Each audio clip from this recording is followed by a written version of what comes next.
नमस्कार, आप देख रहे हैं सिटी न्यूज और मैं हूं आपके साथ कंचन। पिछली तेनुघाट नहर सड़क निर्माण कार्य का शिलान्यास बुधवार को बेरमो विधायक कुमार जयमंगल ने किया। सड़क के निर्माण की बहुत दिनों से जनता द्वारा की जा रही थी। पथ प्रमंडल बोकारो द्वारा 99 करोड़ रुपए की लागत से 26.32 किलोमीटर लंबी इस सड़क का निर्माण किया जाएगा। अंगवाली के नहर किनारे में हुए शिलान्यास कार्यक्रम को संबोधित करते हुए बेरमो विधायक ने कहा कि तेनु बोकारो नहर सड़क का तेनुघाट से पिछली तक हमने टेंडर करवाया है। नहर से पिछली तक बाईपास सड़क बनवाई जा रही है। शेष 6 किलोमीटर सड़क भी 17 से 18 करोड़ रुपए की लागत से बनेगी। इसके अलावा इस सड़क पर 7 नए पुलों का निर्माण होगा। ये सड़क लगभग 1 वर्ष में बनकर तैयार होगी। पिछड़ी से दुबकाडीह तक भी नहर सड़क का निर्माण होगा। संवेदक सड़क पर गांव के पास स्पीड ब्रेकर बनवाएं। इस सड़क की मरम्मत सिर्फ मेरे पिता स्वर्गीय राजेंद्र प्रसाद सिंह के कार्यकाल में हुई। विधायक ने कहा कि फुस्टो जैना मोड़ मुख्य सड़क 156 करोड़ रुपए से बनेगी। इस पर मुख्यमंत्री हेमंत सोरेन ने स्वीकृति दे दी है। इस योजना का टेंडर 2 माह में होगा। अभी 1 करोड़ रुपए से इस सड़क की मरम्मत का काम गुरुवार से शुरू होगा। दामोदर पुल की मरम्मत 20 लाख रुपए से होगी। कोयला व छाई की ट्रांसपोर्टिंग के लिए मुख्यमंत्री ने 930 करोड़ रुपए की लागत से नाबाडी में भंडारी दह होते हुए खुंटरी तक सड़क निर्माण योजना को स्वीकृति दी है। इसका भी टेंडर 2 से 3 माह में होने जा रहा है। बेरमो विधायक ने इसके अलावा पिछड़ी कॉलोनी साउथ ब्लॉक में आयुष्मान आरोग्य मंदिर के मरम्मत और नवीकरण कार्य का शिलान्यास किया। यह योजना लगभग 19 लाख रुपए की है। राजकीय कृत उच्च विद्यालय अंगवाली में 4 अतिरिक्त कमरों का शिलान्यास किया। ये कार्य ग्रामीण विकास विशेष प्रमंडल बोकारो जिला द्वारा 46.61 लाख रुपए की लागत से होगा।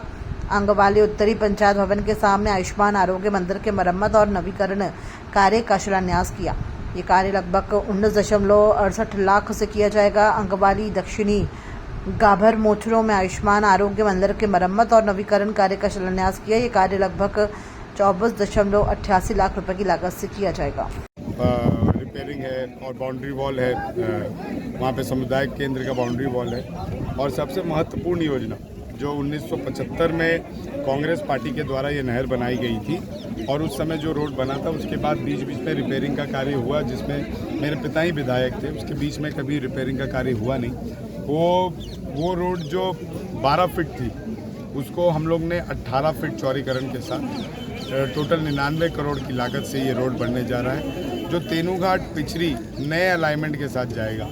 पिछड़ी का नया अलाइनमेंट, ये रोड को इसलिए नया अलाइनमेंट में लिया गया क्योंकि बहुत लोग दुबकाडीह तक ग्रामीण नहीं जाना चाहते हैं, वो बीच से ही फुसरो जाना चाहते हैं। तो उसके लिए एक नया अलाइनमेंट लिया गया। लेकिन ये सवाल ज़रूर आएगा कि क्या पिछड़ी से दुबकाडीह जो 6 किलोमीटर का पैच है वो बनेगा कि नहीं बनेगा।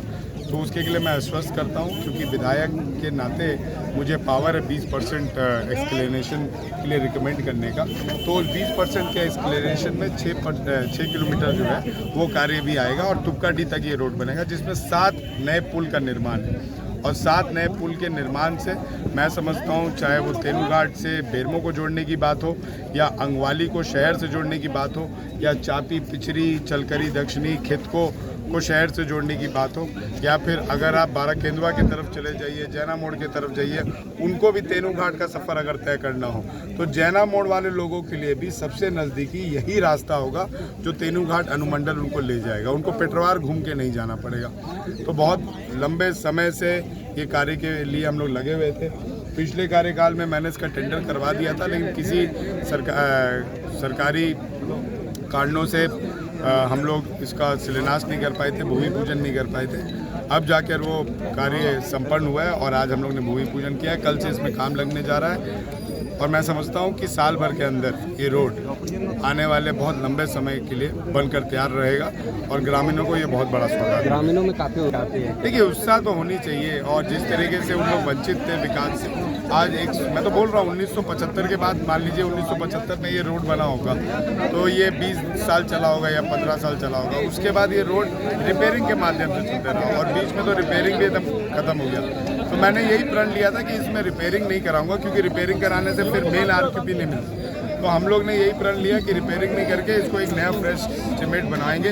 और ये रोड आता था इरिगेशन, माइनर इरिगेशन के अंतर्गत। मैं आपको बता दूं, माइनर इरिगेशन से इस रोड को मैंने PWD में ले गया। उसमें भी मुझे काफ़ी समय लग गया, क्योंकि PWD का जो एस्टीमेट होता है वो काफ़ी अच्छा होता है। माइनर इरिगेशन का जो एस्टीमेट होता है वो ग्रामीण इलाकों की तरह होता है। तो इसको पीडब्ल्यूडी ने लिया और इसके लिए तहे दिल से हेमंत सोरेन जी को शुक्रिया अदा करना चाहूँगा, सेक्रेटरी को धन्यवाद देना चाहूँगा, महागठबंधन को धन्यवाद देना चाहूँगा कि उन्होंने मेरी गुहार सुनी और इस गुहार पे अपनी मुहर लगाई। विस्थापन पर रोशनी डाली।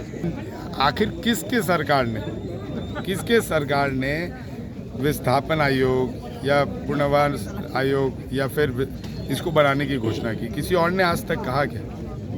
ये हेमंत सोरेन जी जब मुख्यमंत्री बनकर आए तब उन्होंने पहली बार विधानसभा में ये बात बोली कि हमारे ग्रामीण, हमारे लोग, हमारा जल, हमारा जंगल, हमारा ज़मीन अगर पुनर्वास नीति के तहत आता है तो उसका मुआवजा और उसकी नीति तय होनी चाहिए, जो झारखंड में नहीं थी। तो ये हेमंत सोरेन जी ने आवाज़ उठाई और उस पर मोहर भी उन्होंने ही लगाई है, इसलिए तो जनता ने उनको चौथी बार का मुख्यमंत्री बनाया है। अभी आपने कहा कि विधानसभा में रहेगा, लेकिन ज़्यादातर देखिए 75% इक्वेलेंट आप समझ जाइए। जो 75% है वो बेरमो विधानसभा है, उसके बाद जो उसमें जो 100% होगा इस काम में 75% का काम मान लीजिए वो बेरमो विधानसभा के लोग हैं।